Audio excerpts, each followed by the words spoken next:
You mentioned about me sort of doing like a liquidish kind of style. Hmm. That is one genre that I have a bone to pick Oh, with. go for it. Yes, and I just want to preface by saying I apologize in advance. I don't want to offend anybody. These are just my humble opinions. Liquid is not what it used to be. Aha! Guess who that is? Alrighty, one and all.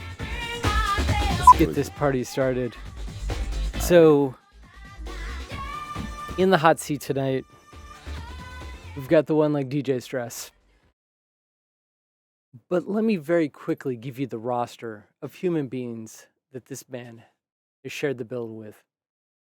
DJ Trace, Random Movement, Doc Scott, Diesel Boy, Rob Playford, Ed Russian Optical, DJ SS, Aphrodite, AK-1200, Fabio and Bloody Groove Rider, Andy C, Goldie, Storm, Dom and Roland, Dara, Hype, Marcus Intellect, and Johnny L. I mean, right there it reads as like a who is who of DnB royalty. And he's played with them all. And I have a feeling that not only did they meet another DJ out on tour, but they probably also, much like myself, met a genuine human being. And that's something hard to come across in our DJ scene. There's so much bluster and bravado and ego that's built up because it's protection. You're protecting your soul as you're going out there and you're doing battle in other states and other countries, playing your sound. And it's rare to actually meet the person behind the ego. And actually not one, every time I've met Stress, without him knowing me, he's always taken time, listened actively, and been a real human. And I've always found that so refreshing. And so he has been on my radar almost since day dot, since I started from the Annex in 2009. I think my first email asking him about doing an interview was back when I was still doing the podcast in 2011, if I've got it right. So, without any further ado, I just want to get in, bring the man in, and start talking and finding out his story. So, let's do this, kids. Well, first, I want to say thank you very much for that very, very nice welcome. Those are some very kind words, so I really appreciate that. Thank you very much. No worries, credit where credit is due. So, let's get right into it, man. Actually, before DnB, let's start there, if you will. Like, give us a little background on your life before drum and bass, and what was the little Stress like? Well, I don't know how far back you want to go, but Wherever you want to take us. okay. So let's just start in high school. I went to an all-boys Catholic high school in the DC area called Bishop McNamara. They're not all boys anymore. They actually, funny story, I was part of the last all-male graduating class. After my class graduated, then they decided to go co-ed. We had a sister school called Librarian, and they decided to go co-ed after that. But during high school, I was even before high school, I was an avid skater. I started skating when I was 13, and I still skated all throughout high school.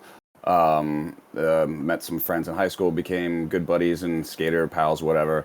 I also played lacrosse in high school, and was a pretty decent player. But my senior year, so I graduated in 1992. My senior year, I caught wind of what raves were. I hadn't really attended one, but it was like right before I graduated. Then I'm trying to remember exactly how things started. So I graduated high school. I enrolled in the University of Maryland right away. But funny stories, check this out. I was an Air Force ROTC, believe it or not. What? I was going to join the military, yeah, because I came from a military family.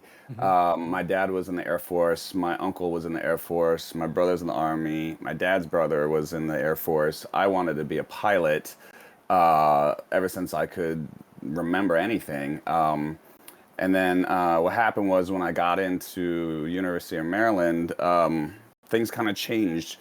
Like I said, I was undecided. I didn't live on campus. I wasn't really feeling the ROTC thing, and then that's when I started going out to clubs and raves. I got my first taste into that. I think it might have been tracks that I went to first, and then my first rave. I believe it was an ultra world party. I can't remember the year, but it was called Lava, and that was it. I got hooked on the rave scene, and I saw the DJs there, and I was just amazed by them and how they were able to, I guess, I don't want to say control the dance floor, but influence the dance floor with the. It's sort of like yielding some power almost, but it was just so brand new, being in a warehouse and with this newish music that I've been hearing, and it was just really exciting, and I just got hooked. And I had kind of quit skating by that time, and no longer in sports.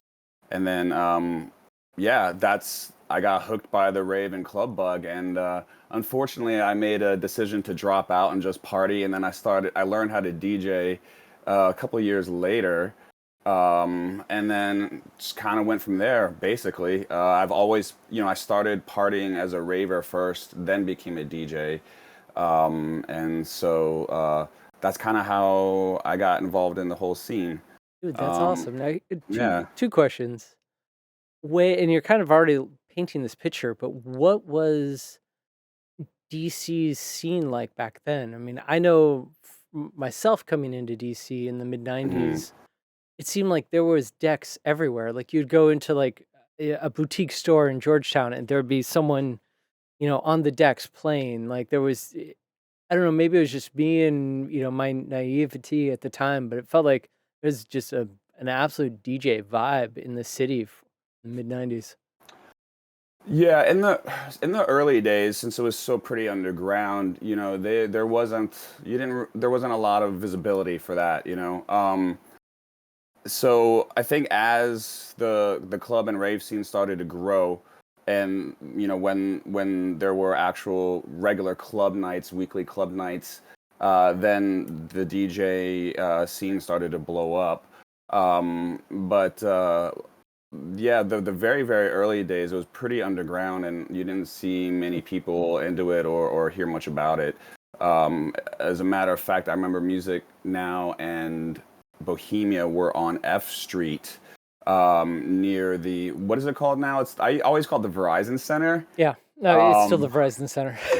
yeah, that part of the road right in front of the Portrait Gallery used to be you couldn't even drive through it. It was blocked off, Huh. and for it was like a little, I don't know, not really park, but it was always built that way. And then once they started revitalizing DC, they made it a drive-through, so you can drive through there. But right there was Bohemia and Music Now, and you would never even notice it was there because you had to literally step down a few steps below street level to get inside. Wow. So I'm not sure if I answered your question. No, no, Sorry, I kind of went off. you kind of did, but it's also Okay. like back then, actually, it raises another question. How were you finding out about the parties? Because I mean, this is Pre-internet, pre-internet, internet, right? yeah. Or just in the very beginning days Yeah. when you were just very nerdy if you had an internet connection like a 24 baud modem or something like that.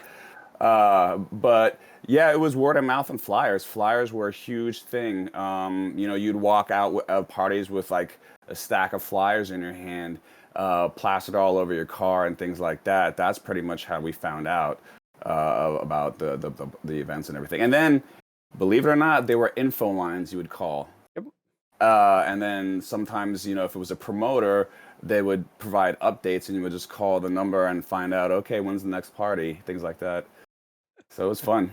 I remember info lines, but also like getting the info line to find out where to get the next, like almost clue. Like if you're like, here's your next drop point. From here, you can then find out where the actual party is. But you got to go here, pay $5, and then find the end destination. At least that was the Midwest game. Like, I think it was just another way to make money. Yeah, there were a few parties like that. One in particular that I remember. I don't know if I want to start talking about it, but Okay. yeah, it was in Baltimore by a guy named Johnny Bodacious. Some people may know who that is. It goes way back to the Vault days when he had a party called Fat on PHAT. Hmm. He had some event, private, almost kind of private-ish event at his place, somewhere near Baltimore, and the directions were to drive to this like bus stop. It was I can't remember. It was a public bus stop, and then somebody in a white minivan came and picked us up, and then they drove us to where his house was. So that was pretty fun. That's awesome. Yeah. All right, so then you've dropped out of school now. You're partying. Mm. How did you start learning the craft of DJing? How did that come about? Yeah, so I met up with this funny story while I was in University of Maryland, and I was, I just started partying. There was a bulletin board. I forgot what it's called. I don't know if you're familiar with University of Maryland College Park, but there's the at the top of this one hill is like this community area, community center where they had like you could get food and stuff, but there was a hallway that literally had cork bulletin boards running along the walls with like advertisements handwritten. Hmm. And one guy was like, "Hey, are you looking for some club mixtapes? Are you tired of that techno or whatever?" And so I just hit him up, and it ended up being this guy named Jan Christopher. Went by the name of DJ Berserker. He was from around here. He ended up being like a happy hardcore DJ. I don't have contact with him anymore, but I ended up meeting him, and he taught me how to DJ. We became friends, and then he taught me how to DJ. Turns out he kind of knew some people within the scene, and then I ended up living in his. He became a roommate with two other people in Silver Spring in 1994. But that was before I got into Too Tough, and I just learned how to DJ from him, and so that's kind of how I got into DJing. And then it wasn't drum and bass at all. It was more like house and progressive house, some breaks, whatever. And then I ended up buying like real shitty turntables from off of him actually. They were these old ass Techniques that had a knob pitch control that like were so sensitive you just barely tap it and the thing nearly stops. And then I had a realistic mixer that Like also barely worked. the Optimus series, I'm sure. Oh man, right on. Yeah, and that's kind of how I got into DJing. Okay. Was through him. Like I said, when I first went to my first rave, I was just fascinated by DJs, and I had already kind of was fascinated by DJs at that point because I saw the hip hop DJs. Although I still can't scratch for the life of me, but I thought that was just really, really awesome and really cool to do with turntables. So if you're starting to learn the craft, where did DJ Stress, the name, come from? Mm-hmm. I have generalized anxiety disorder, and it used to be really bad back then when I was younger. It's a lot better now. So I got stressed out very easily and a lot. So I just like, why not go with it? Say DJ Stress. That's a very literal interpretation, and that's actually kind of amazing. Yeah, like I said, I'm older and wiser. I still deal with it, but I've learned how to kind of manage it and cope with it in my adult life. Right on. So So yeah.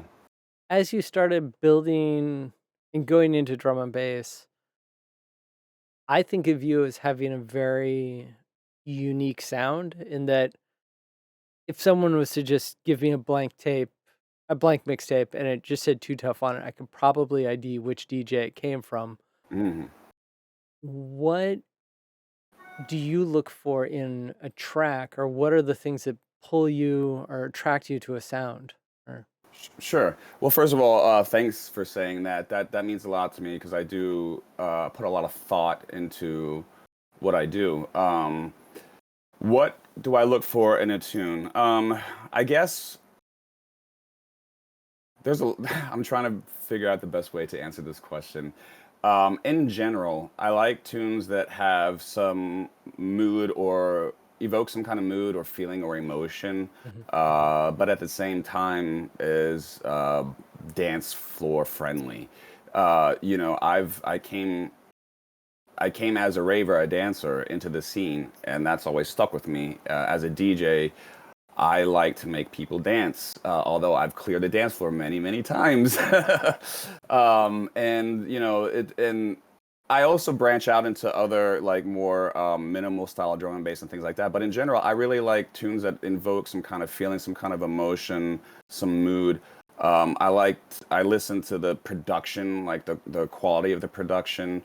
And I don't know. I guess in general, that's kind of how things go. Right on. Yeah, I also would like to say I maybe you were leading into this question, but growing up, I've always been into very, very synth-heavy bands. Growing up, I was in the Depeche Mode and New Order, The Cure. Hmm. Uh, so as you can imagine, that's stuck with me. I like synth bands. I like that sound. I like that atmosphere and mood and things like that. Definitely full-bodied sound. It would be a way out on, and actually full body and sonic heavy. Like when I think of the waves of sound that come through, especially as I learned how to listen on better systems, you very quickly really start to hear the little pieces that people put Mhm. together that to make their signature sounds. And yours Right. definitely has a quality I've always Thank you. was always really kind of curious about. So as you're coming up, you're building these sets, you're starting to dig out these records. Who are the people that you were coming up with, but then also who are the people were you looking up to at the time in that those early beginning days? So are you referring to like who was I coming up with in the like locally around Yeah, here? locally in the scene. Yeah, there was we had a really big scene back then. So there were a lot. I think at one point in time, I'm trying to remember all the crews. You had us, Too Tough, then Step Syndicate, Snowball Collective, Catalyst, Parametrics. Jesus, so many, and we were all kind of doing our thing, coming up at the same time. But over the years, as people got older, they kind of stopped doing things, got into other things. I moved to New York Mhm. in 2003 and then came back.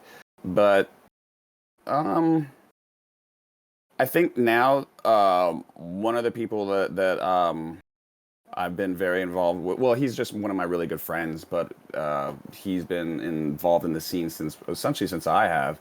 Is Matt Papsch, aka Matt Rogers, and when he was part of Catalyst with DJ Freefall, Jeff Rohan, who does DC Brow.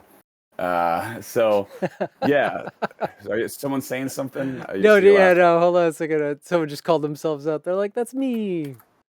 Oh no, Yeah. oh, Juan, where is it? There we go. Ensure Um, DnB shouts. yeah. So it's some of those people are still doing stuff. I don't know, like Kurt Gluck from Resistance. He was living down here. Hmm. We had kind of briefly got involved. Then we both ended up in New York City. Ended up briefly doing something for a time, but I think he was one of the guys that had been doing things for years. He had his own label, doing his own thing for a very long time. But other than that, really, I haven't really kept up with many other people in the scene. No worries. Yeah.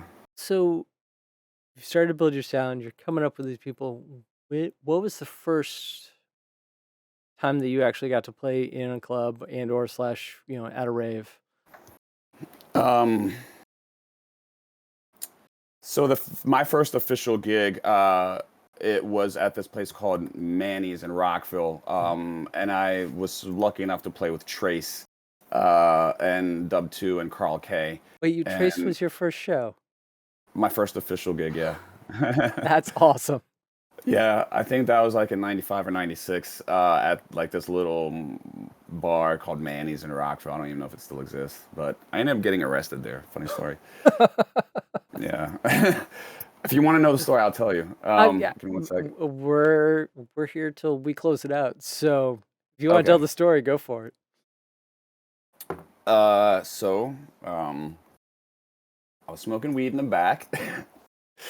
As you do, And as you do. yeah. And again, I was stupid. I was young. I was naive. I was like 22. And we had gone out there like 6 deep to smoke before, and I had gone on up there like on a night that I wasn't playing just to hang out. And so I decided to go out there by myself. And after I had gotten done, a cop pulled around and was like, "Hey, what are you doing?" Long story short, I got caught like deer in the headlights. I didn't know what to say.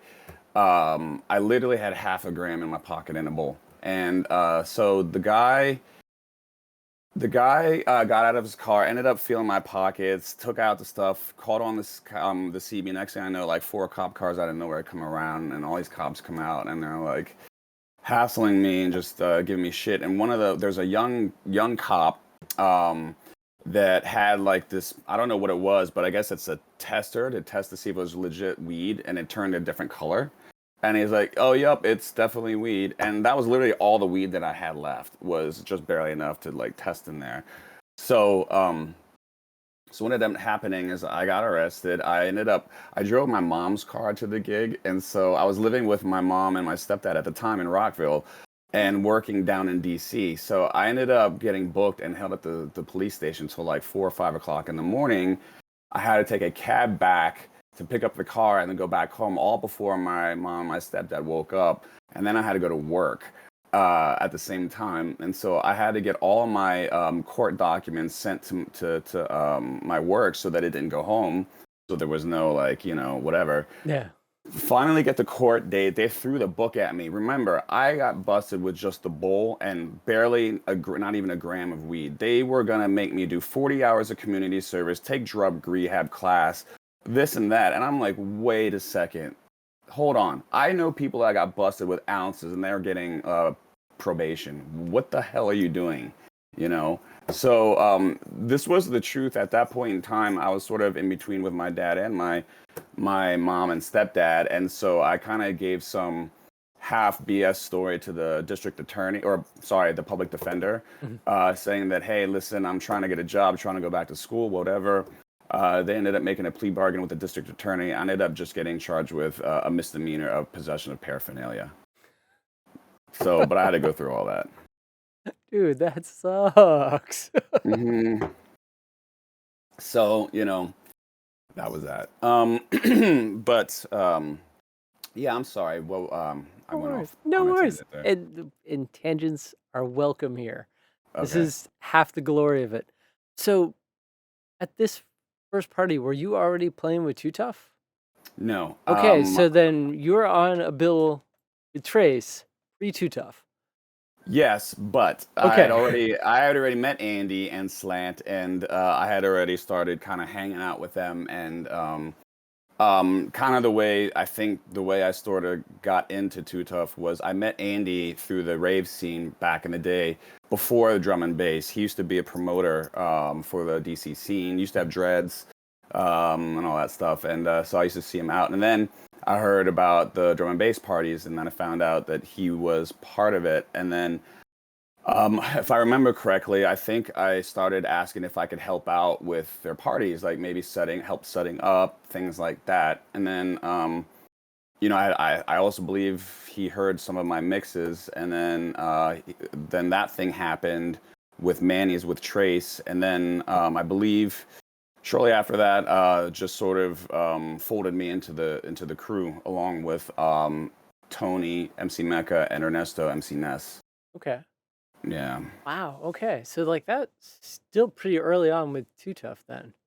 It was. It was. I don't know what my first official Too Tough party was. I can't remember, but must have been like 95 or 90. Yeah, 95, something like that. Right on. That's awesome. So while Yeah. most people are still, I mean, not most, that's still awesome. I'm, I'm stoked about that. So before we jump into you moving up into the New York range, because then hmm happens somewhere. Actually, I'd love to get a good beat on this timeline before I jump too far ahead of me. Sure. But so now that you've had a couple parties under your belt, and actually, better yet, as you're looking back on your career so far, what has been your favorite moment behind the decks? Um, That is, if you can remember it. It's okay. no, I have a favorite, actually a favorite day. Uh, there was a party called Jungle Nation in New Mhm. York City, and at the time there was a internet early days of the internet radio show. Breakbeat Science did a show called Velocity, Yep. and I had gotten booked with Johnny L to play at Jungle Nation, and it just so happened that Johnny L was going to be on Velocity. So so Andy, Ernesto, and I made a trip up to New York, obviously, because I'm playing. So we spent the day in New York and went to Breakbeat Science.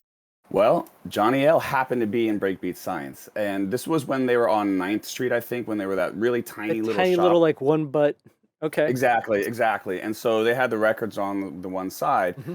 and so I was like digging through the records, and then Johnny L comes besides me and start digging, and I see this photographer start taking pictures. Didn't think anything of it. I'm like, all right, whatever, it's Johnny L, fine. Yeah. And then we go and play Velocity, and that was very interesting because it was my first time doing internet radio, and that was very early on. I think it was '98 or something like that. And I think I played first, and then Johnny L played. And I remember playing Piper while Johnny L was getting interviewed. but then that night we played at Jungle Nation, and I think it was at a club called Two Eyes. Hmm. And the song Alien Girl had just gotten released. And so I happened to have it on, full release. And I played right before Johnny L. And I had gotten an incredible crowd response. Like, I I don't want to. How do I say this? The crowd there was different from DC because they were more sort of engaged and involved, more feedback. Whereas DC, a lot of times got a lot of beard stroking going on. You know what I Hmm. mean? So I really really liked that. That as a DJ, I got really good feedback. In fact, I had a double rewind on Alien Girl. Wow. And yeah, first time I have a double rewind, and so then Johnny L played after me. And after Johnny L played, I actually had people come up to me and tell me that they thought I had a better set than Johnny L. And Damn. I was like, what are you talking about? Are you serious? So, I had, I kind of, I didn't really, I got to talk to Johnny L during that time just because we were sort of in each other's presence pretty much that entire day. I never stuck in touch with him or anything like that, but that was a very very memorable day, I would say, as far as drum and bass is concerned. It's funny that you bring up that New York's vibe is a little bit different. Just the way you're describing New York, I'm like, yep, uh-huh. I know that vibe. Yeah, I mean, yeah, like I said, as a DJ, that really makes me how do I say that? It really makes me excited and it gets me more pumped up, I guess, for lack of a better term. Right on.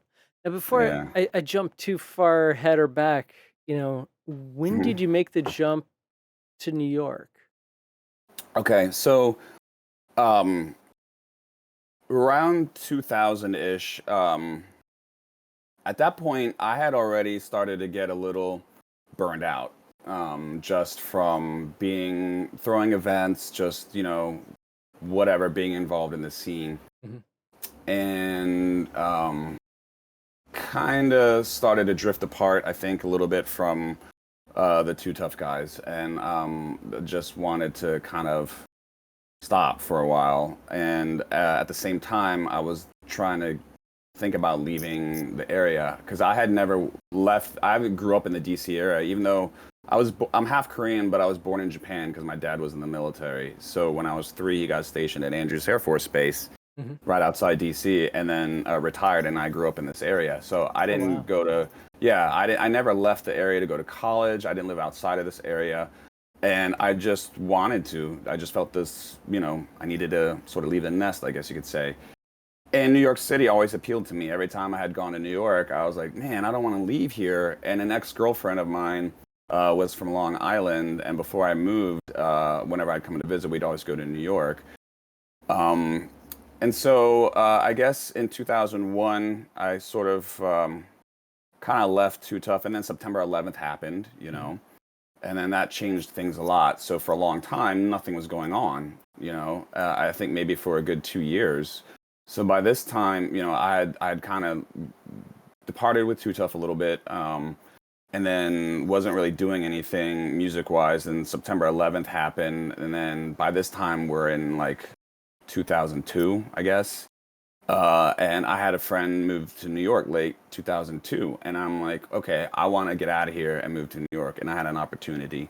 So in February of 2003, a room became available in where he was living in Brooklyn, and I'm like, I'm out of here. I had just gotten a job with Apple Retail, the Apple store in Clarendon. Yeah. And then I transferred to the New York City store so that I can still continue to work when I moved there. You had a built-in job moving into New Kind York. of, Right on. kind That, of, dude, yeah, yeah. that's a dream for most people. Well, yes, it is, but it is retail, And- and it is New York City, so it was a bit of a struggle financially, but it was a great experience. I know this is getting way off of drum and it's bass, all but good.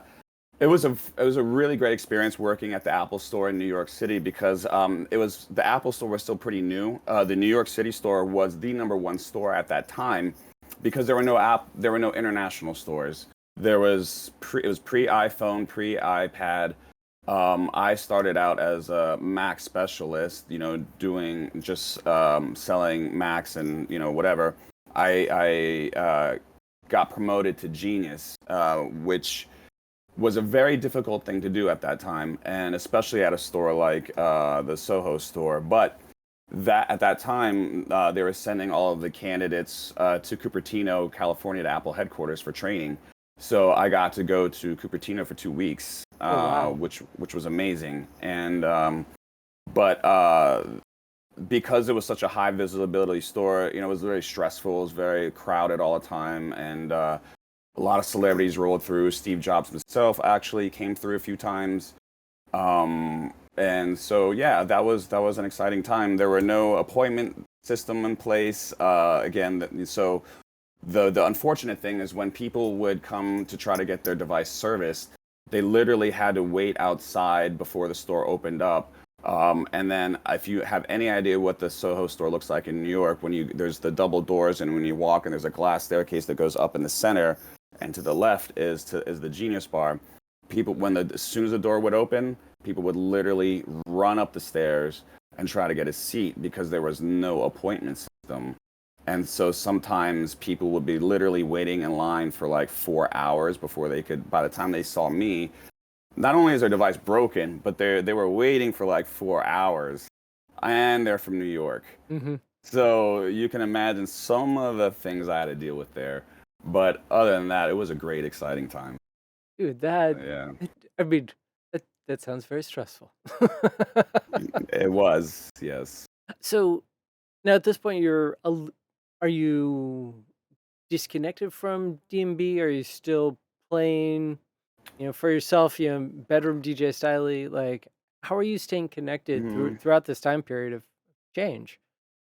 Well, before I had even moved up to New York, because of my connections through Too Tough and because we through parties, I had begun to meet people from New York already, like Christian, Bruna, and Bo. Of course, ordering from Breakbeat Science. I was a very loyal and kind of well-known customer because I would spend so much money there.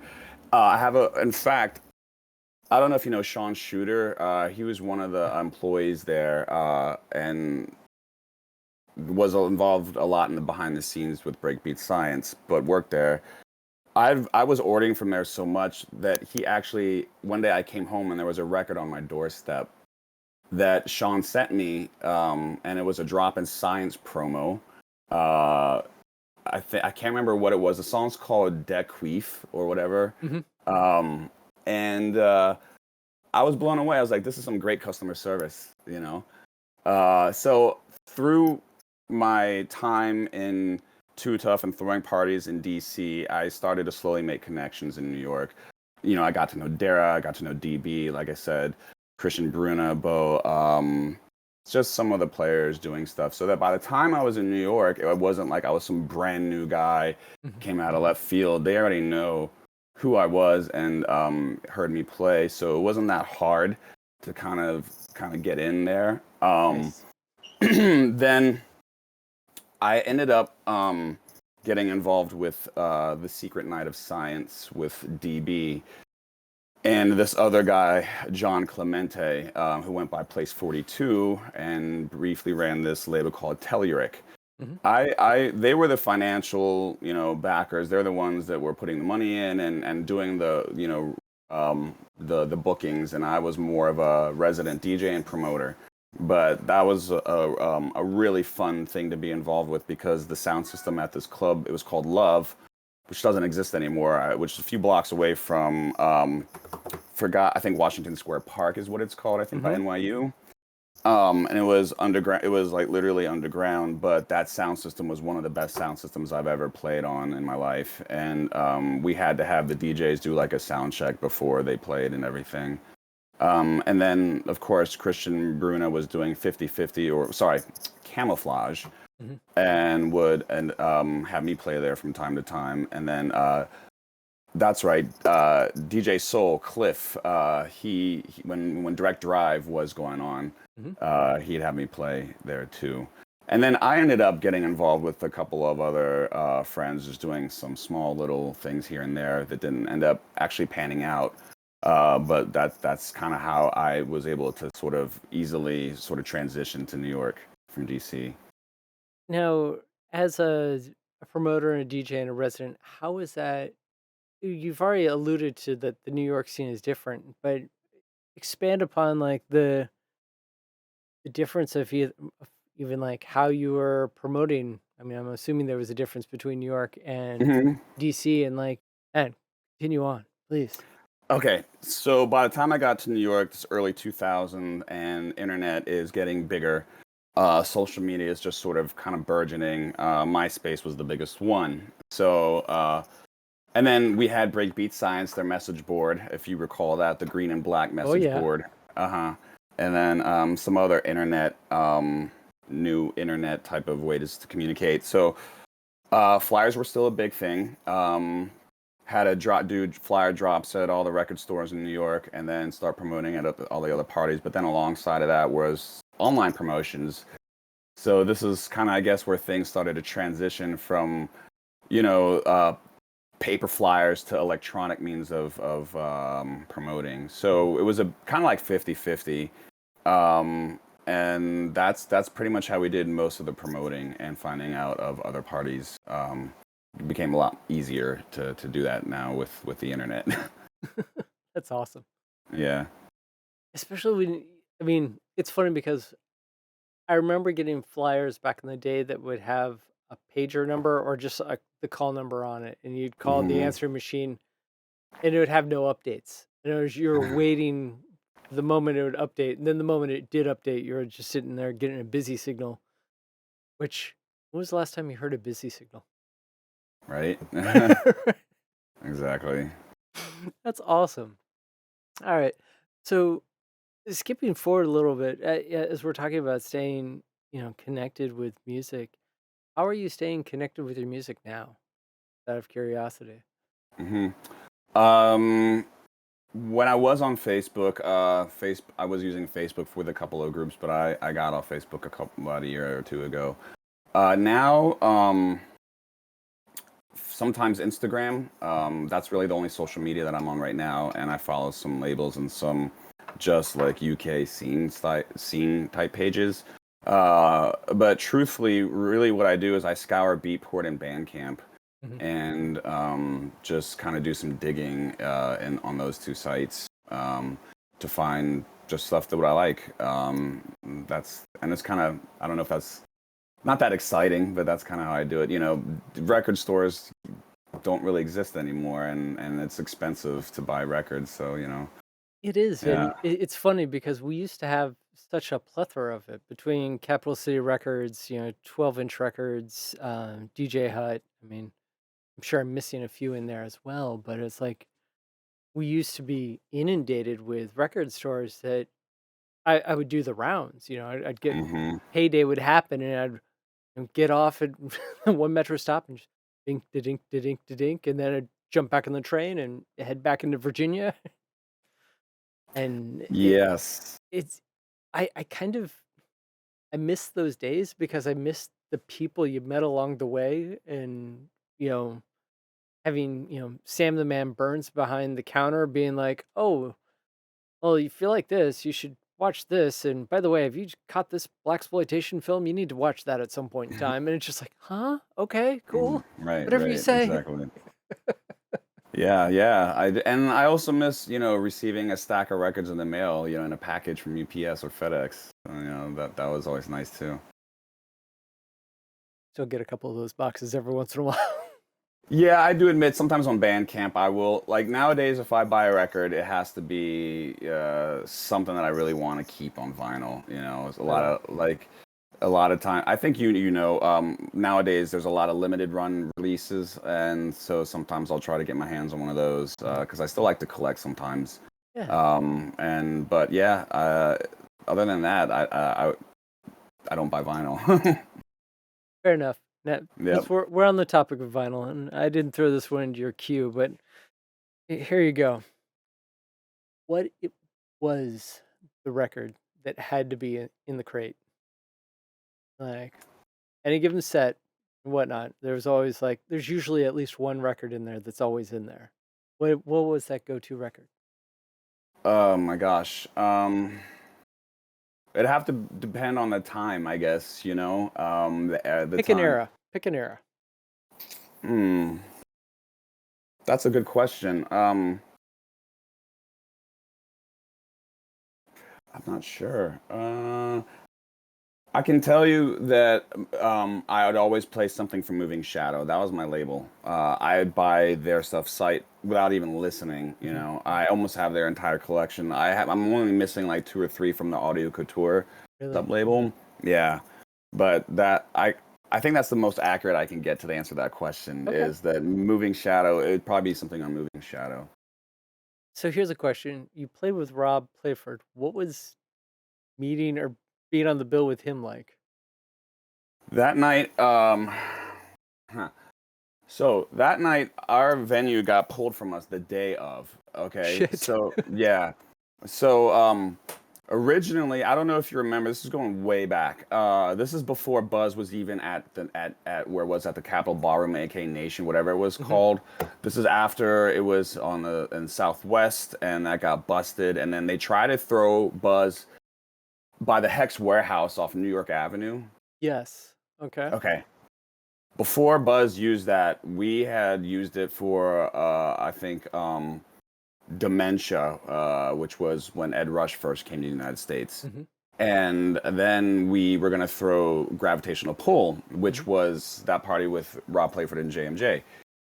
Well, that day, literally, the venue was like, "Sorry, you can't do the party here." And we were like, "What the fuck?" Okay, we have this party tonight, and so the place that was the only place that could be found was someplace in York, Pennsylvania. Hmm. So we had to hurry up and scramble, and we ended up putting on the flyers just call the info line. Speaking of info lines, because this was no internet back then, Yep. call the info line to find out where it got moved to. I don't remember the party, but Kevin Yost apparently that was his club up in York. Hmm. He ended up being there because there was a house room. Unfortunately, the crowd wasn't that great, obviously, because it got moved at the last minute and it went up to fucking York, Yeah. But it was the other thing is I didn't really get to talk to him. Slant and Andy were able to, I guess, picked him up and took him out to dinner and stuff like that. Same thing with JMJ.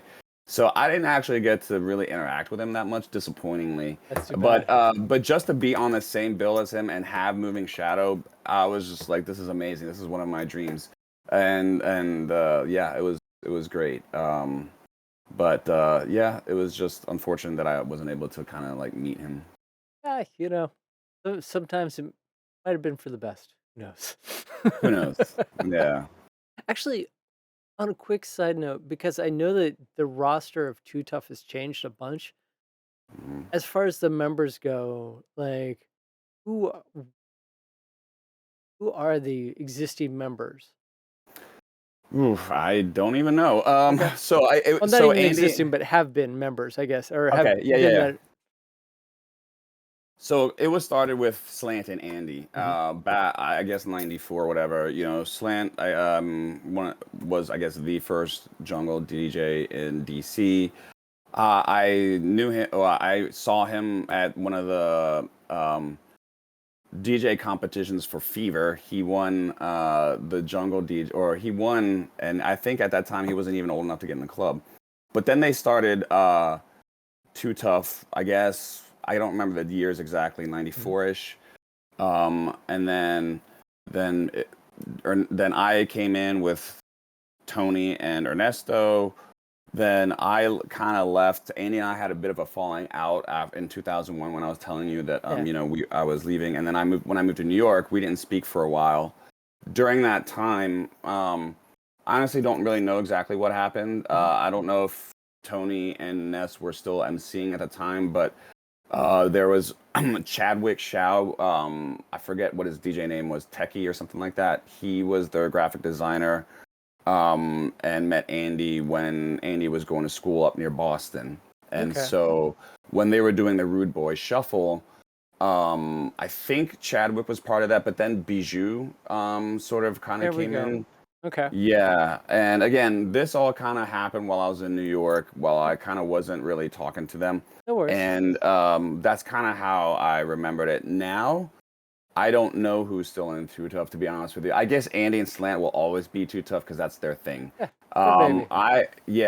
I guess you can say I'm still part of it. I never like said, hey, I'm not, I don't want to be a part of this anymore. So, I was but just trying, I guess on my end, I was trying to make sure that I'd covered all the bases. And so like I knew that there were some members that I mhm. haven't either found the beat on or don't even know where they are anymore. Yeah, So Ernesto, uh, I don't know what happened to him. Let's put it that no way. worries. Yeah, It, he it- went in the. there's some Go people ahead. that have fallen off the internet. Like Well, he kind of like purposefully separated himself from us. He went in the military. Mhm. After that, he came back, got married, and then I guess just decided that he didn't want to be a part of this stuff anymore. Yeah. Um, Not exactly sure what happened to Tony. Um, yeah, I don't really have much answers for No that. worries, no worries. All right, so let's Yeah. go. Let's go back into New York. Hmm. You're up in New York. You're a part of the Science Nights, building that. What came next? Um, well, I got to so two things happened out of the Secret Night of Science that were really good for me. Mhm. One is I met the guy Ben Soundscape, who's part of Intrigue. Mhm. Went by the Insiders at that time, with his partner named Joe, and I got to meet this guy, real nice guy, real friendly, and so I ended up going to taking a trip to London in 2009, and I don't know if anybody knows, but I actually had cancer. So I Oh had no. I had sinus cancer when I lived in New York City. I had gotten diagnosed in April or early 2009, but I had already booked a trip to London with my friend Chris Mhm. that summer. And so I got diagnosed officially, I think, in April, and or somewhere close to where the trip was. I think the trip may have been June of 2009. And after I got diagnosed, like I said, the trip was already booked. So I was like, "Hey, can I go take this trip before I come back and start treatment?" They're like, "Yeah." So I did that, and I was able to finagle a gig in Bristol that Ben was throwing. I forgot what it's called, the DnB dojo. I think it still goes on to this day. Oh, wow. Yeah, and my one and only official overseas gig. And so I played there. It was in Bristol, and it was a really kind of fun night, but very interesting. Goldie and Storm played that night. It was at a really small little club. But I got a funny story about this night. So, excuse me. So when my friend Chris and I were planning to go to Bristol, we wanted to spend the day there. So we wanted to take the train from London to Bristol. And so as we were standing in line to get the train tickets, he went in one line, I went in another line. And the ticket counter guy had such a thick British accent, I had no clue what the hell he was saying. So I was like, hey, can I get a ticket to Bristol? And he said something to me in this thick Cockney accent. And I was like, what?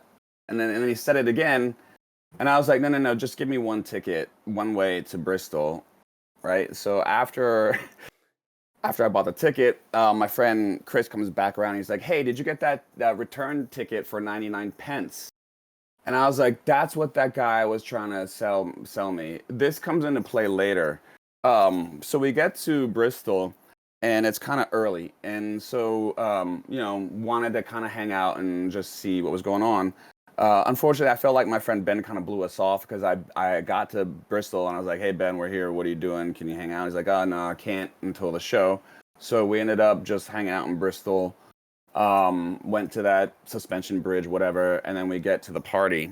So I get to the party. Of course, we're there, one of the first people there. It's a small venue, and I see the lineup. I'm fucking playing last at like 5 o'clock in the morning. And I'm like, oh my God, this is going to be a long night. So, excuse me. So we're there and we're trying to enjoy the night. And I managed to score some weed. And we got back and my friend and I are rolling a joint. And this is, I didn't know this about British people, but they don't like smoking joints without tobacco in there. So Chris and I, we rolled up a spliff, no tobacco in there, and we were trying to pass it around. We were getting declined left and right. They're like, oh, I can't do it. It's too powerful, mate. I need to have some, whatever, more for us. So meanwhile, there's all these balloons everywhere. Like people, I guess they must have had the whippets and stuff like that. So finally, Goldie plays, Storm plays. By this time, I'm fucking like exhausted. And I go on, and sun is up, and there's like 10 people in this place, and I'm playing, and like I'm barely keeping it together because I'm like trying to stay awake. And so that ends, and finally, and then so my friend Chris and I, we go. Ben takes us down the street because that's where his little studio was, and we're waiting for the things to open because it's a little too early. So because I was an idiot and didn't buy the return ticket, we had to go to the bus depot to try to take the bus back. But the thing is that the bus wasn't leaving until like, I don't know, 8:30, 9 o'clock in the morning. And we're there at like 7 in the morning. We're trying to get the hell back to London. So after some thought, I finally was like, look, let's just go take the train back. Let's get in the cab and I'm going to buy a full price train ticket back. And that's what I did, and I couldn't, I was just so exhausted at this point. I could barely keep my eyes open. I was like, I can't wait for the bus depot to open and take a bus back home. So it's kind of what happened there. That was an interesting night. That's awesome. For sure. Yeah. I mean, talk about an experience for people going over. I mean, most people would go over and they might hit a couple key record stores, but not get to play. I mean, come on. That's pretty money. Yeah. Oh, yes. And also to top it off, the other thing that happened from Secret Night of Science, I got to meet Double O and Mantra. They do the Rupture nights. Yeah. They're very nice people. And this is kind of right when they were sort of starting to do their thing. Rupture, I think they just started Rupture. My friend Chris and I went there that night. Mm-hmm. But I met up with them. Goes by Dave and Indy. Sorry, I don't want to be like, hey, Dave and Indy, that's the real names. So Double O's Dave, Mantra's Indy. Ended up going to her house, actually. She was still living with her parents, and there might be, I don't know. There were pictures somewhere, but they were doing a live broadcast from our bedroom, and they had me play. And MC Black Eye, I don't know if you heard of that guy, but he was there, and so that was a really fun, little interesting experience. Dude, that's awesome. Yeah. So yeah, those are the two best things that happen at a secret night. It's meeting those. Sweet. Yeah. So you've come back, and cancer, how actually, here's a good question. How does music Mm. play in with cancer? As far as, I mean, I take it that there was treatment and there were some not so pleasant times. Yeah. So this I moved from New York in 2010 October. So this happened 2009. In the treatment ended. So I did chemo. I think August through October because it wasn't every day. I think I went. That's a whole nother thing. I barely remember anything from that night or from that from those moments. Anyway, I was going through chemo. I did lose all of my hair. Thankfully, I never had any surgery. But then I had radiation after chemo ended, and because it was in my sinuses, I had to get radiation blasted in my face. Um, and they had to make this mesh mask to fit over my face so that the way they applied the radiation was literally like a beam. I have a dot tattoo right here, a dot tattoo right there, and one right here because they had to calibrate the radiation lasers based on these dots. Okay, but at the same time, I was being laid down on a table with my head literally bolted to the table because it had to be precise. I couldn't move my head. Dude, that's And intense. yeah, it was really claustrophobic, and so that I had to do every day for like I don't know 6 weeks, and it literally ended 2 days before Thanksgiving. Oh, wow. But at that point, I don't know. I think I just put everything on hold. I was just so focused on getting better. And I actually don't remember I don't think I did anything music wise, and I'm trying to remember what happened right after. I think right after my stepdad died, and then I ended up coming back because my mom needed some help. But I'm trying to remember music wise. Secret Night of Science had stopped by that point. And yeah, I think I was just too focused on getting better. I mean, obviously, as you should be. Yeah, yeah. So now you've migrated back to DC to help out your hmm mom. How was the return? The return, bittersweet because I had already wanted to come back at this point. I was getting sick in New York. I'd been there for quite a long time. It just was. I think I just had my fill of it. Mhm. Oh, what time period was this? Sorry, it was right. So 2010. Okay. I moved back October 2010. So I guess, and I was living with a girlfriend at the time, and we were sort of drifting apart. And she was from Virginia Beach area. Anyway, she went to VU. I was actually trying to get her to move back with me, but she didn't want it. She's still there. So this, yeah, I came back around October of 2010, and it was a little bit bittersweet because part of the reason I came back was to sort of help my mom out a little bit.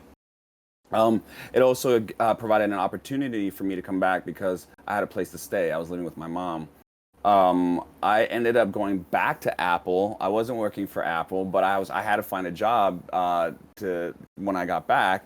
That was the only thing that I could find, and it was the Apple Store in Bethesda. I got hired as a genius again, and I got sent to Cupertino a second time, which was great. And then, I didn't really bother trying to like do anything when I came back. I mean, I still always loved the music. I'm always gonna love the music, and like I said, I still buy music. I still have turntables. I still enjoy it. And so that was never gonna stop. And I was still kind of buying records when I got back. And but yeah, I hadn't really started to really try to get myself booked. I think at this point in time, I was already kind of over most of the stuff. You know, I'd been through a lot. I'd been experienced a lot through DC and New York. Just my life in general, I'd lived through a lot. Yeah. So I was just kind of like, it wasn't really something that I really was into at that point, but I still loved the music, if that made sense. Mhm. I wasn't trying to get myself booked, and I still am not. I will play if people will ask me, but it's not like how it was before when I'm actively seeking gigs. Mhm. And so that sort of shifted things a little bit. As far as I think choosing, buying music, it wasn't as frequent. And but then I don't know. In the past couple of years, some good things happened in my life. Some lifestyle changes, and things are actually looking really good as far as overall positive experiences. I don't want to get too philosophical, No but worries. No, I and mean, then, hey, why not? But if it's causing good vibes in your life, then hey, bring it. yeah, Spread the love. in a nutshell, I went to rehab in 2019 for alcohol, and I'd always had a little bit of trouble with alcohol. Something happened in 2013 that really pushed me over the edge, and I'm a really high functioning alcoholic, but it was just also slowly destroying my life. So after going to rehab, coming out of here, I still haven't had a drink in 2.5 years. Cheers. But I'm a real big advocate of mental health. I've struggled with mental health issues my entire life. As I mentioned early on, I have generalized anxiety disorder. But I was dealing with a lot more than that, and the alcohol definitely wasn't helping, and would actually amplify all those things and make things worse. Before it got too late, before I hit rock bottom, something happened and I went to rehab. But after I've been out, I've really been working on my mental health, like very hard. I'm not ashamed to admit I see a therapist. I was on medication. And it's really helping out a great deal. I have a different outlook on my life. Mhm. I was struggling with making music. I think that's probably something you were going to ask me at some point. Yep. Um, Previously, in the past years, I've been involved in the drum bass scene for quite some time, over 20 years, and you would think by now I would have done something musically, but part of the problem was just my mental state, how I approach things. Now that I've been working on myself and my overall mental approach to music making, which is a lot better and makes me a lot more motivated to do stuff as far as making music. And now, pretty much, I have to say, everything I do with regards to music is strictly for myself. That's Whereas before, when I was DJing and stuff, there was always that other intent where it wasn't always for myself. It was always sort of, at least for me, in back of my mind, having an audience, But now it's just for myself, and that's a good thing, and I think it makes well, anyway, it's just No, no, overall no. better. Let's dive into this. So you're making music now. When you're making music for yourself, what does that mean to us? How would that translate? Like, stress is music. Well, How would you define that? Go. if I okay, if I pretty much, you can probably a lot like the kind of drum and bass that I play. Okay. Again, I've always liked really atmospheric, moody music, that stuff that evokes some kind of emotion. But I don't know if I see. The thing is, I don't know when I'd be ready to let anybody hear anything. I'm still learning right now. I'm still sort of starting all over from scratch. So I what don't is the really DAW of choice? Logic at this moment. Okay. I do have Ableton Live, Hmm. which I still can't get my head wrapped around the It's way. okay. It takes about 6 months. Yeah, between clips and sessions. Yep, Yeah. yep, yep, yep, yep. I Right.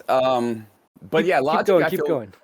because I have so much experience with Apple. I mean, Apple really is my life. Not only is it ingrained in my personal life, my professional life, that's what I do for a living. Mhm. So it's just natural to have Logic as the logical choice. Oh, ooh, ooh. I know, sorry. Bad joke. I get called out for dad jokes all the time, so now I'm predisposed. Like, oh no, too Dad close. jokes are the best, though, I think. True. All right, so for those of you that may not know, like as far as like your sound is as a DJ is so lush and so synth heavy, but sonically and frequency like wide ranging. When you go and create your track, your music, I guess what what do you start with? Like what's the key part that starts at like 8 bar, 16 bar loop? Right now, I start with beats. I Okay. feel like that's the easiest thing to sort of lay down first and get inspired. That could change, Mhm. once I start getting more efficient and comfortable in these programs. Where right now I'm so frustrated because I'm just learning, and it's really difficult for me to get the ideas out of my head. But once that starts to flow nicely, things could change. I'm always for experimenting, just trying to. So, but right now I start with beats. That's awesome. I'm gonna Yeah, shout out Scam Circa at the moment, who says it doesn't matter, how you make it as long as you make it, and I can't agree more. exactly. It's funny because I will often grab a generic 4 or 8 and 16 bar drum, and then I build the bass first. I have Mm. to. I'm a bass player by. I grew up in punk bands, and so like I have to have that bass Okay. line first. And once I've got the bass line, then I'll go back and fill in all the rest. I think that's my weakest is bass line. Yeah, that's my weak. Like when I try to bass, I'm like, this is awful. So maybe I not might mean. Maybe check your mic cable right there. You're cutting in and out a little bit. Just FYI. Uh oh. You might be all right. Okay. I I hope think. it's not my internet connection. I think you're back. Okay. Sorry about that. No worries. No worries. So now you're making music, and this is. I mean, it sounds like this is how you're staying in touch with your music. Like, and as you've aged into it, instead of buying as much, now you're starting to create it on your own and on your own terms. Yeah, and as a matter of fact, I don't want to limit myself to just drum and bass. I want to make whatever that I'm inspired to. But right now it's drum and bass because that's what I know. Hmm. I know it really well. That's what I'm gonna stick with now. But I'm already starting to think of other ideas. Ooh. Maybe like I don't know. I kind of like some ambient textures with beats, though. Nothing just too out there. But again, it's gonna be something atmospheric or moody or emotional. All I right. feel like that's kind of who I am. I'm a real emotional type of guy. I hate to admit it, but yeah, Nothing wrong with being emotional. I think yeah. that's what made you so genuine when I met you the first time. I mean, Yeah, thanks. you very. I think it was very much actively that you had stopped and you were actively listening to me in a crowded rave, trying to figure out what the f I was on about, and Yeah, I really appreciated that. yeah, no problem. I mean, that's honestly, that's just the way I've always been. I mean, I always try to think about uh, the other person, how they would, how I would feel, Hmm. because I've met, through my time with Too Tough. I'm not going to name names, but there are a lot of assholes that I've met that come through that I was really disappointed that I met a person. This guy's like an inspiration, and I meet them, I'm fucking asshole. And then that from what that moment, like ever since that point in time, I'm like screw that person, Hmm. and that leaves a really big imprint in somebody's mind, especially if it's that stupid saying you can never get a second chance to make a first impression. 100%. And so yeah, I mean, and that's just my nature. I'm interested in hearing what other people have to say, and I'm genuinely interested. Nice. So yeah. So now here's a question. You've been in the scene for ages. Mhm. I would say easily one of the founding members of DnB in the DC area. What bit of advice do you wish had been passed on and or that you would like to pass on to someone else that's trying to come up? Well, I think it's a lot different nowadays than it Point. was back then. I think back then you could get away with just being a DJ and that's it. Mhm. But you can't do that anymore. Um, I don't know. I think the best thing I could do is what I would tell myself, knowing what I know now, Mhm. what I would tell myself. I think maybe would that be a good sort of Yeah, example? go for it. Uh, so again, when I was younger, I didn't have a lot of confidence. I didn't believe in myself, and I felt like I needed other people. I felt like I needed like Too Tough, for example, which puts me or puts someone who has a mentality. The dynamics can kind of be thrown off because you get put sort of in a submissive type of position. When if you put yourself down all the time Mhm. and you elevate everybody else, you constantly put yourself in that position and dynamic. And I think one of the biggest things I would tell myself is just believe in myself more, have more confidence, and trust my instincts more. I think that's really. I think having just more confidence in myself Mhm. um, would have helped a lot more. I think. That's awesome. Yeah, Right on. I know. Again, when I hear myself say these things, it sounds kind of cheesy and cliche, but I really mean it. You know what? If it hits the right person at the right time, Hmm. that's what they need to hear. It doesn't matter the factors that may play into it otherwise. It's what other people need to hear at that time. The only other thing I would say is, if at all possible, try not to kiss ass and just be fake. One thing that I've never done is kiss ass and try to sort of what do you call it? Say things of what I think other people want to hear, aka promoters, or play or be perform in the way that I think other people would want. Mhm. That does kind of work against you in some ways because then it's harder to get noticed. The squeaky wheel gets the oil. So on one hand, not kissing ass or kissing ass and just being in the promoter's face, almost being somewhat fake-ish, that can work out more beneficial than say someone who just sticks to their guns and stays quiet and their head down and just stays true to the game. Mhm. Um, but so I guess what I'm trying to say is I still think it's better to stay true to yourself, stick with your guns, don't Mhm. do what you think other people want you to do, don't say what other people you think other people want you to say. But if your goal is to just get famous, get recognition as fast as you can, by all means, kiss ass, be fake, do whatever you need to do that. If that's what you want to do. Mhm. But that's all I really have to say is like take your choice. I did the other for in a way it kind of kept me out of the spotlight a little bit from the DC scene. Whereas, as you know, everybody knows who Slant is, and there's nothing wrong with this. I'm just sort of making an observation. And when you talk about the early DC drum and bass scene, and if you say DJ Stress, if you really weren't part of the scene back then, Mhm. you're probably gonna be like, well, who's that? And that's okay. That's what I ended up doing for myself. And in the long run, I'm always going to be thankful that I stuck with to my guns. But it does kind of hurt me in a way because if I'm not known or if I'm not recognized or whatever, then how are you going to know I exist? And I'm not to say that this is in a sense of entitlement.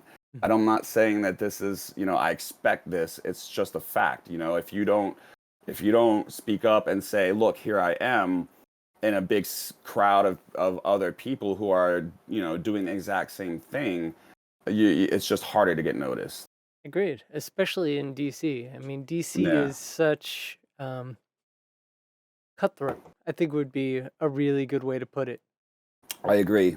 When I came in 2002, I was like, okay, I'm gonna go do this, and I like stepped in and was like, no, no, no, like Yeah, there's way too much talent, and if I'm gonna do this on my own terms, and eventually I did, but Yeah, yeah, exactly. But here's an interesting aspect of it. As COVID has happened, obviously, all the live events get shut down and we all get driven online. What has been your take of the live streaming internet DJ phenomena that has most exploded? Um, not exactly sure, honestly. I personally like, for example, Doc Scott has his show, right? Mhm. I never watch it. It's not because like I just get bored watching unless literally the camera is all just set on the mixer, and you just watch somebody mix tunes, their hands. Okay, great. Why not? I'll just download a mix and listen to that way. Um, I don't know. I guess it's sort of neither here nor there for me. Okay. I could take it or leave it. Mhm. I'm not particularly thrilled by it, but I thought of doing it myself because the one good thing is that this is one. It's a really good outlet. It's a really good way to get to broadcast because nobody's going out. So on that respect, it's a really good tool God, I'm losing my track of words here. Essentially, do what you're doing. Mhm. You know what I mean? And so I think in that respect, it's a great thing. Me personally, um, I'd have to really want to see the DJ or whatever to. So I hope this is. No Yeah, I worries. feel. I don't know. It just sounded. I think the way it came out of my mouth sounded really awful. No, no. I don't. The funny thing is, I get it though, because even as me, as someone who's been doing this for 3 years, I now go to other people's DJ sets because it's like going to their house.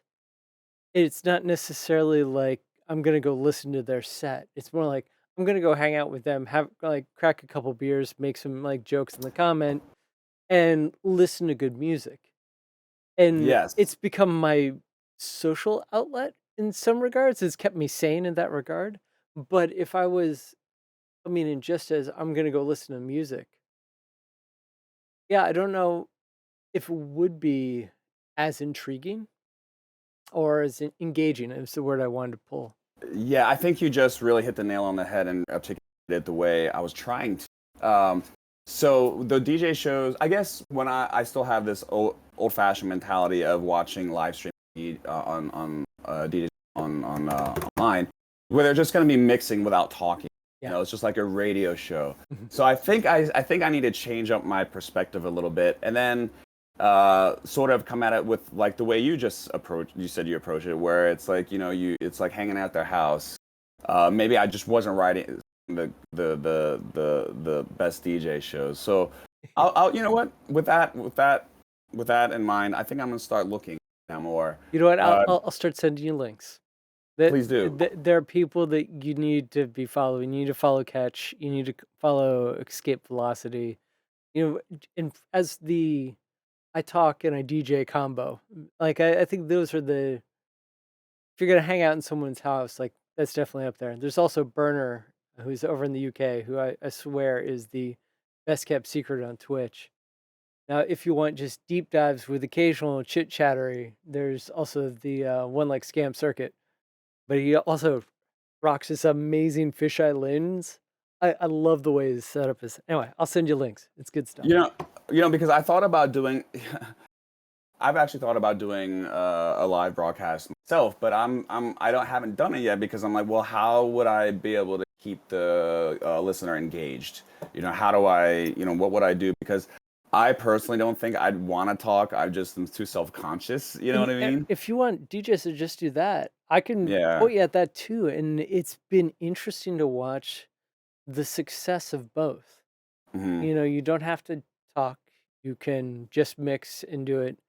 What's been interesting to me is that unlike Mixcloud, I find that like on Mixcloud, you'll come across a lot of the same playlists over and over again. It's like they've downloaded the Beatport like top 100 drum and bass, and you hear to nauseum. What I found with Twitch is people. it's actually oftentimes a lot older DJs getting on it.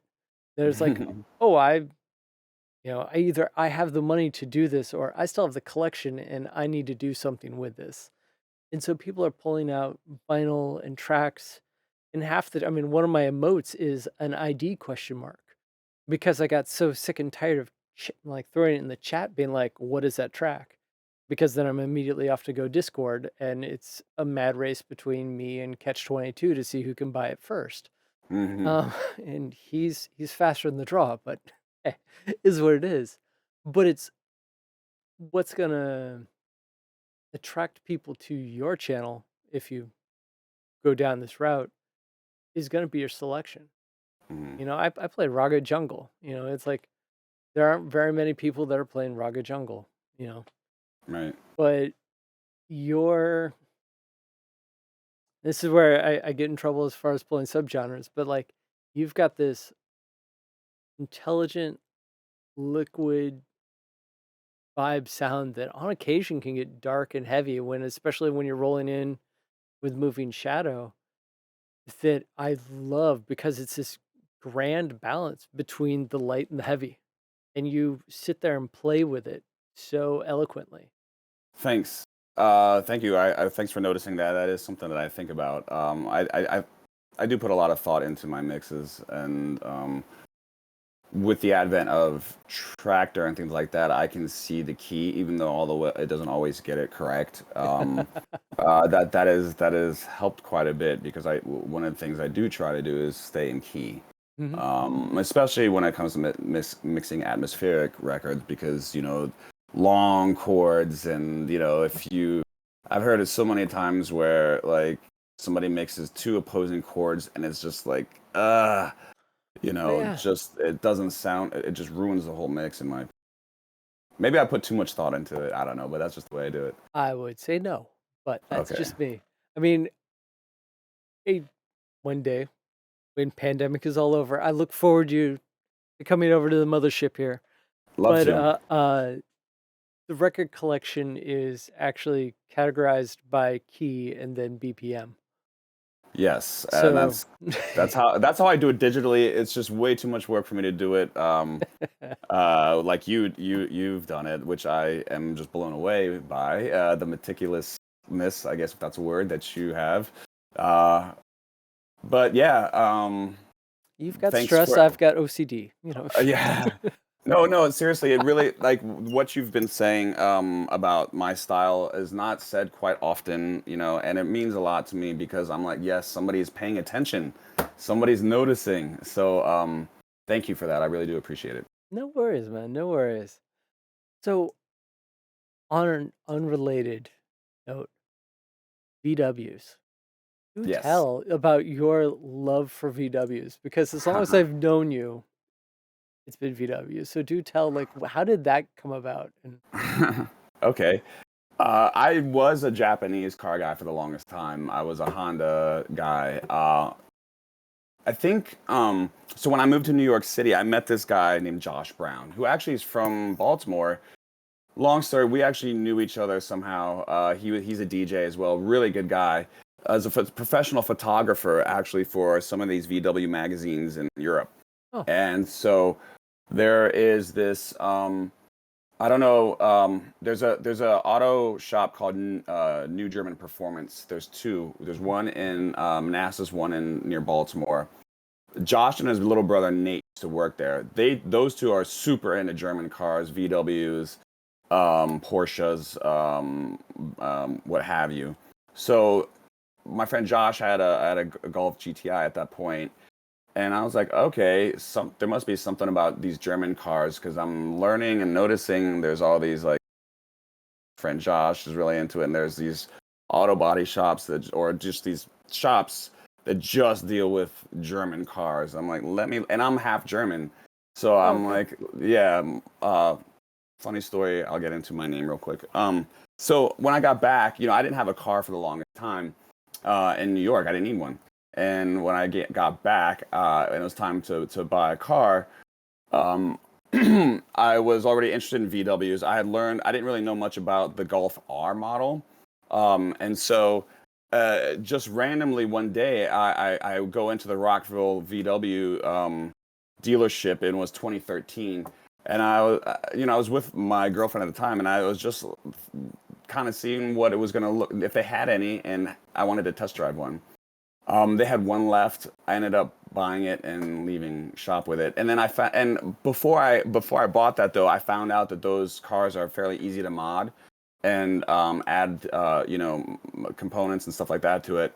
I don't know compared to Japanese cars because by this time I'd already was like, forget about Japanese cars. I'm into VWs and BMWs and Porsches. But yeah, so going back, I'm half German. My dad was born in Berlin. My middle name is my father's name. It's Dieter, which is a very German name. Yeah, it is.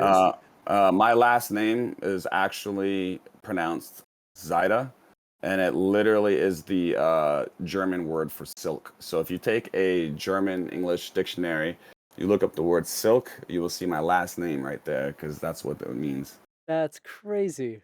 Yeah. Wow, right on. A little bit. And like I said, I'm half Korean. My mom is from But Wow. I was born in Japan. Okay. Yeah. All over the map. hmm Most excellent. Have we missed anything in our deluge so far? Well, I don't know. I mean, I'm sure I could just conjure up some stories if I had to for a drum and bass.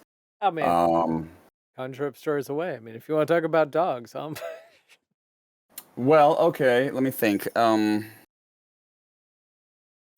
don't know. I think if you were part of the or if part of the rave scene in the early days, you were part of something really special. I think now it's just completely different. It's not. I know, old people. They're always talk with nostalgia and the back. Oh, back in my day, whatever. But you have, for those who are listening, who are young, who didn't really know what life was like before cell phone days with cameras. It's a good thing those weren't around back then during our days. But I don't know, I just feel like these days there's no such thing as anything that's underground anymore. Like everything, about everything, and that's just the way it is because of the internet and the way our phones are, and just the information's always at your fingertips. I'm not familiar, and I could be wrong, of a truly underground scene anymore where it's like you can't really, like, how it was like with the rave scene where you had to call info lines and nobody was going to be until that day. And I don't know. I just felt like those days were a lot more genuine and a lot more pure because it was, not exposed like it could be today. how Um, long do you think it would take for it to catch on if we brought it back? what do you mean? Just like it just an Instagram account that just got a phone number that pops up every once in a while. Probably some stupid person is gonna fucking inform the cops and give them, hey, we saw this on social media. What's going on with this? You need to go check this out. I don't know. It doesn't look right. Oh Everybody's God, into truth. everybody's into everybody's business. It's just, and that's the other thing. Like, leave us the fuck alone. Let us do our thing Yeah. and mind your business. And we're not hurting anybody. How could you throw a party and be like, and don't bring your phone? Just like show up, leave your phone in the car. No, that wouldn't work. People aren't going to leave their phone in their car. It's like, how No. would that even be a thing? And phone disruption technology's been banned since 9/11, but it's there's no real good way to escape it. Yeah, and also back in the day, they would organize bus trips, going out of town, and Mhm. I don't think they would do that these days either because you would just Uber it or something. Um, The idea that you might have to be at a party until the bus took you back. Wait, what? mhm. I'd be locked somewhere. Yeah, actually, I have a really funny story about a bus trip. Okay, so long years ago, I don't even know if I was in drum and bass. There was a Boston promoter that were throwing these parties that had the name of colors, if I remember correctly. I think the one we were going to was called Red. Okay. And so some promoter organized a bus trip. There were literally like 3 busloads of us going from DC, Baltimore to Boston. And on this bus was Andy Cerruti, but he was on another bus. This guy named Chris Jones. who was a roommate of Slants for years and years and years. So he wasn't a DJ or anything, but he was just sort of friends of us that were always in the background, right? I was on this bus with my other friends. So again, 3 busloads of partiers coming from DC and Baltimore, driving to Boston. On the way there, our bus, the guy, we had a tape player on the bus, and so the guy allowed us to play a mixtape. Then he allowed us to smoke weed on the bus. Now, mind you, this is in the mid '90s. That. So we get to the party, and it's a huge ass warehouse, and we're parked on the side, and we're just sitting and waiting and waiting and waiting, and we're like, what the fuck? Why aren't they letting us in? There was a promoter, I think Chili Willy, I forgot his name, black dude, from Baltimore, who's still kind of around. He's the one that organized this bus tour. So what ended up happening? There was a tiny little door on the side of this warehouse, and again, we're sitting there waiting, like, what is going on? Why won't they let us in? So somebody opens up the door from the side of this warehouse, peeks out, literally does this, and goes like this. 3 busloads of people rushed into this fucking door. Come to find out later that Sorry, can you still hear me? Yeah, we got you. Okay. Apparently what we found out was the promoter for this party, something happened with, they weren't going to let us in for some reason. I still don't remember the exact story. I don't know if it was payment or whatever. So Chris Jones is the guy who opened the door and just was like, come on in. And so what I also found out is that they were going to stop the party and kick us out. But they didn't. So Wow. yeah, we ended up staying there the whole night and then coming back home. But when they dropped us off, so there were 2 stops, one in Baltimore, one in basically off the Beltway. There was like a little pull-off area where they picked us up, but they didn't drop us off there. They tried to drop us off somewhere else, and when we got out of the bus, we were like, wait a minute, this isn't the right place. So we had to get back on the bus, and they ended up taking us back to the right place. But that was a fun night. Yes. I love events like that because they come Yeah. with great stories. You know? Yeah, and like I said, I don't know if you could have a story like that today. You know? And it got Who thrown knows? up in the chat. React was telling us that we should go head up to the cell phone dead zone areas up in the Catskills. I'm like, all right, Catskills, maybe. Yeah, yeah. I Do mean, some outdoor thing. we got some West Virginia areas that got some nice what's it, radio antenna telescopes out there, where they've got like an entire town that is actually paid not to have cell phones or technology. Oh, yeah. And West Virginia had that one bunker that is now that I think they just recently commissioned, where it was like a nuclear bunker for like all our Senate and Congress people. It had the metro that would go there, like it was like a bullet train style metro or Something something like like that. that. Yeah. It's crazy. West Virginia. Yeah, exactly. No offense. Yeah. Hey, yeah, I was right next to it, so I mean, Yes. that's awesome. So Yeah. now we got to figure out how to throw old school parties. Yeah, I would love that. I still, I think you were going to ask me maybe how I got into jungle or Yeah, how I yeah. got into drum bass. So it just reminded me that so before drum and bass, as you know, the early sub bass days, the breakbeat sounds, the breaks with the organs, bomb, like thinking back to Bomb Scare for Moving Shadow. I had heard DJs play that, and I always liked breaks, I guess you can say, from the hip hop days. A lot of breaks they sampled, and then I heard that, and I somehow that rave organ to this day I still absolutely love. I still love hearing these throwback tunes where they harken back to the pianos and the organs. I still love that. So yeah, I got started hearing that, and I was like, what is this? This is really cool. And then one day I heard a mixtape from DJ Hype. Yeah. Do you remember which one? I think it was one of the early remember Sub Bass came out, well, not Sub Bass, what was that? He came out with a series of mixes. Like there was like 4 of them. Mm-hmm. I think it was maybe number 1 or number 2, or Okay. one of those. But this guy was like scratching, and like I'm like, what the hell am I listening to? Who the hell is this? Yep. Because this is amazing, and I'm like, I wanna DJ jungle, because it was jungle at the time, Mm-hmm. and I was like, this seems really fun. House is really just 4 on the floor. It's really, consistent. And I don't know, just jungle really sounded exciting. It really interested me, and I just loved how it kind of pulled in a bunch of different genres into one. I'm like, yeah, this is me. This is it. So that's how it started. Dude, that's awesome. For me, it was DJ Hype with his Essential mix that he did with LSD. Mm. And yeah, I found it in like a 1 pound bin in Scotland. I didn't look back. I was like, I came back to the States. I'm like, cool, what is this music? I still I didn't process that drum and bass was actually the name of the genre. Hmm. It's just like this crazy electronic music. I need to know more about it.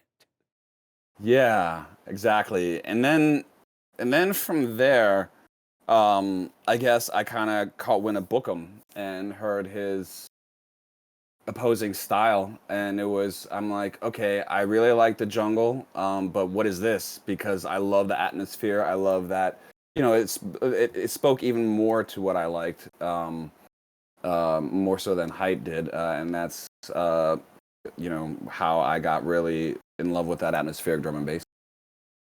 Very cool. Yeah. Although I have to say, you mentioned about me sort of doing like a liquidish kind of style. Mhm. That is one genre that I have a bone to pick Oh, with. go for it. Yes, and I just want to preface by saying I apologize in advance. I don't want to offend anybody. These are just my humble opinions. Liquid is not what it used to be. When I found out what Liquid Funk was, it was because Fabio came out with an album called Liquid Funk that was on his Creative Source album, or Creative Source label. Now, if you remember anything about the Creative Source label, it doesn't sound anything like Liquid sounds today. Nothing like it, right? So that is how I always thought of Liquid drum and bass. Somehow over the years, it's getting real pop sounding. Mhm. What drew me to electronic dance music to begin with was that it wasn't pop, and it had no lyrics, no vocals. Yeah.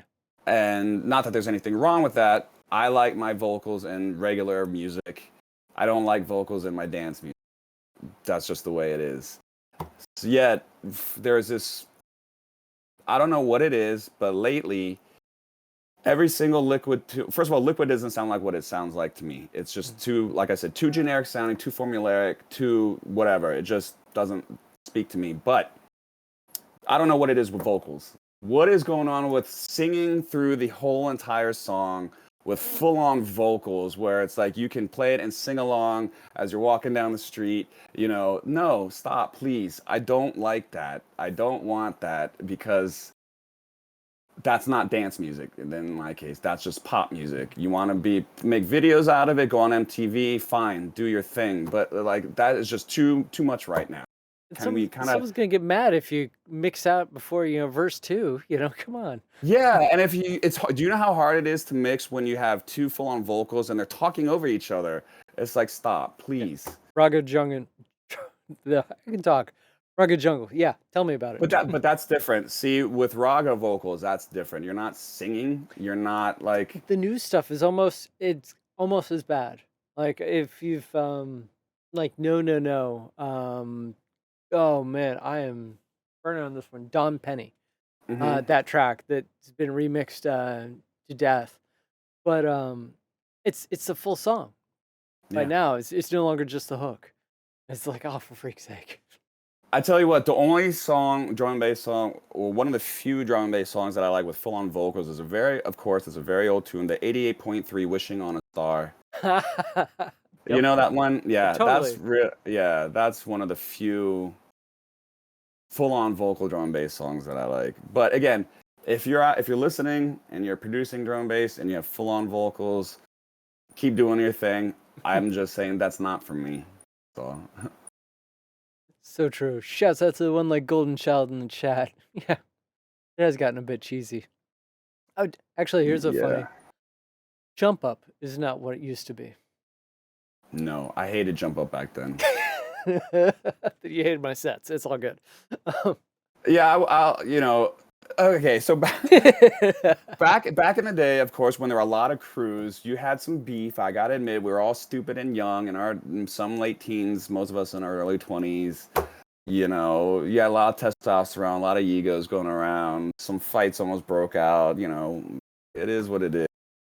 I just for like as I've been explaining and as of throughout this interview what my preferences for drum and bass or music in general, there was no atmosphere, there was no mood involved in these jump up tunes. They were strictly dance floor tunes in my opinion, and again, nothing wrong with that at all.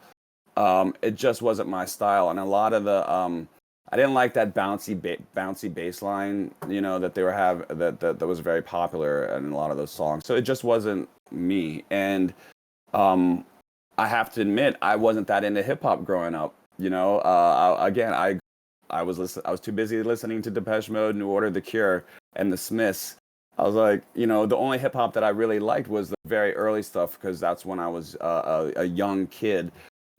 In the 80s when all that stuff came out, and even in the 90s when I was in high school. My high school was predominantly black, so I love 90s hip hop.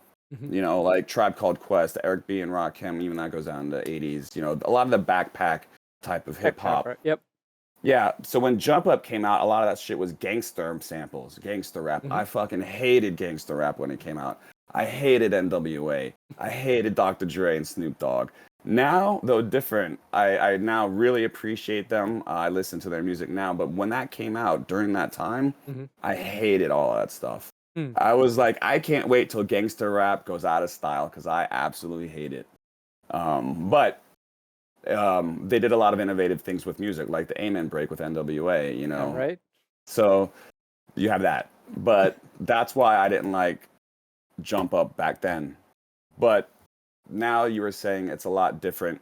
Oh, just the bass line, it's all mid-range. Like, it's like there is a sub bass underneath, but it's all about like how they're sculpting the mid bass, and it screams at you.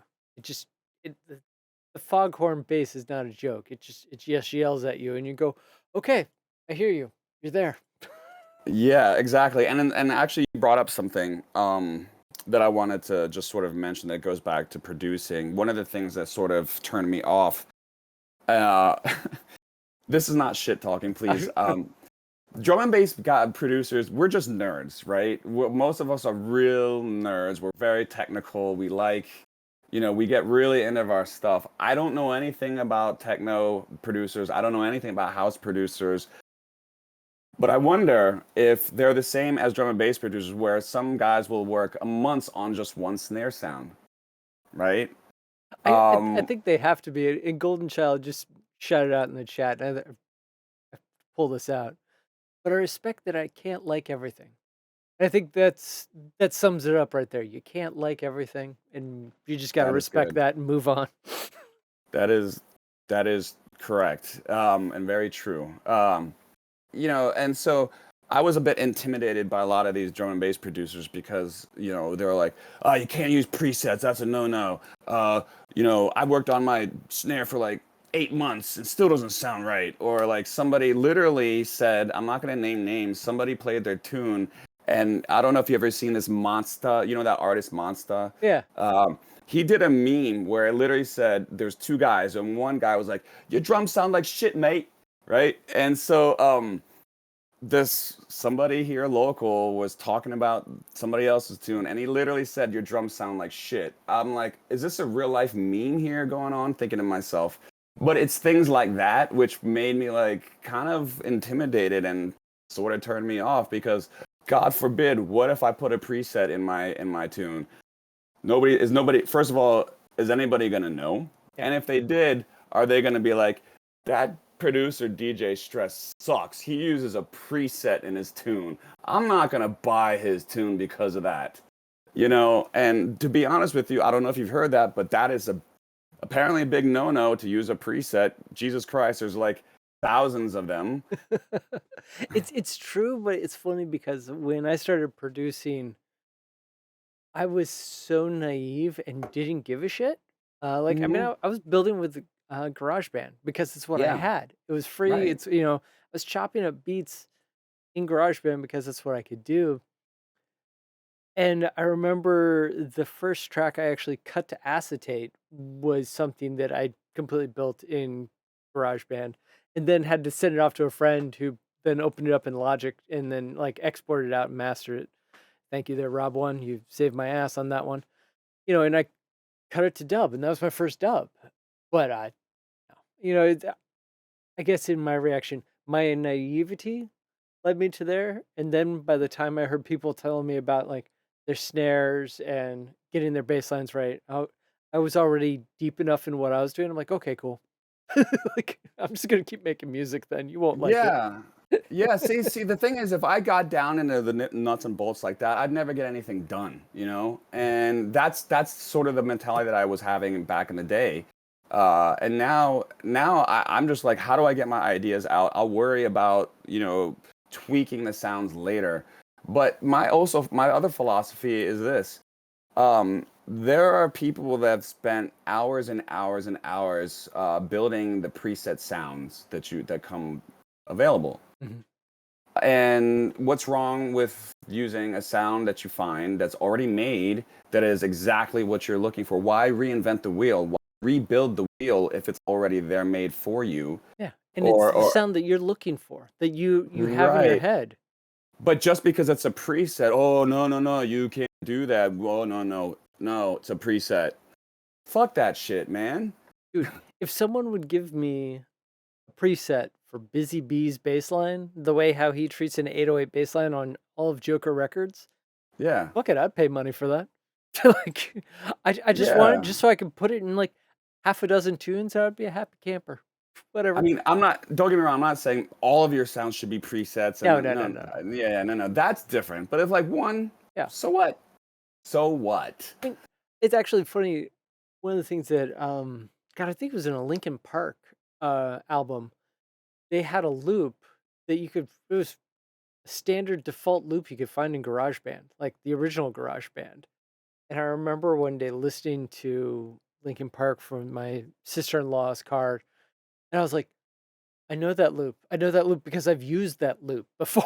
I was like, holy shit. Yeah, and I don't know, that guy, if I'm not mistaken, who's that guy that has the gay black rapper Nas who did that Hometown Road or whatever? Yes, yes. I don't know the name, but I can see his face. Yeah, so apparently he bought that beat. I don't know. I guess there's sites where these producers they make these beats and they just throw it up there and hope someone wants to buy it. Oh wow. From what I understand, that's how he got his beat. He went online and bought it from somebody, and then now made millions of dollars off that. So I don't know.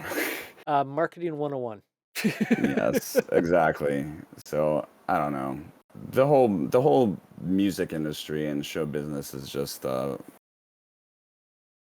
yeah, it's I don't know if I would ever have been able to survive if I were famous, like a famous musician, just because all the bullshit, I don't like bullshit. I hate it. I don't, I try to avoid it. I just hate fakeness, I just try to avoid that. And maybe that's part of the reason why I am where I'm at today. So I don't know.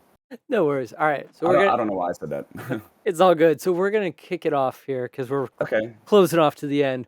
But we're gonna go rapid fire style on you, okay? Yeah. So one word answer. Here comes the questions. Let's see where we end up. Salsa. Hot or mild? Hot. Hotter Okay. better. Okay. Pets, dog or cat? Definitely dogs. Okay.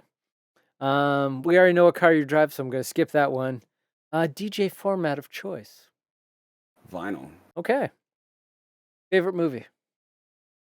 Dune. I just saw the new one and that blew my mind. Really? Okay. Yeah. Duly noted. I don't have a TV. I might have to go download that one. All right. That yeah, just on a side note real quick, that movie You know, it's very difficult for me to nail down a favorite. Just the cinematography, the audio, whatever you want, the audiography, whatever you call it, the sound, Hmm. the way they meshed the soundtrack into everything about that movie was a work of art in my opinion. Holy shit! Wow, that's Yes. high praise. Yes. All right, Sorry. no, no, it's all good, man. Last song you heard before you came on here. Oh God. Oh my gosh. Probably one of the recent drum and bass tracks I bought off Beatport. I don't know exactly which one. Okay. Yeah. Your coffee. Coffee, preferably iced. Ooh, okay. Fair enough. Fair Yes. enough. Jess, thank you so much for hanging out with us tonight. It's been Sure. absolutely epic. And Nope, no problem. I think there's gonna have to be more of this in the future at some point in time. Yeah, I wouldn't mind. I have a lot more I could share, a lot more stories and just other tidbits and things like that. So Cool. yeah, this was very cool. I enjoyed my time. Let's do a round two in the future. I'd love it, and I'd love to come in and grace your decks there, and sometime once it's all kosher. Yeah, sounds like a plan. Stay in the line for a bit, and I'm gonna close out with the fam, and we'll No make it all problem. good. All right. Sounds good. Sweet. All right, one and all. Keep smiling. Thank you so much for hanging out with me. My name is Librarian. That was DJ Stress. This is the DC Spotlight Sessions. With any luck, we're going to keep roaming right on through and finding more people to continue to tell the oral history, not only of their DJ experience, but also the DC experience. So, again, thank you, one and all. Keep smiling.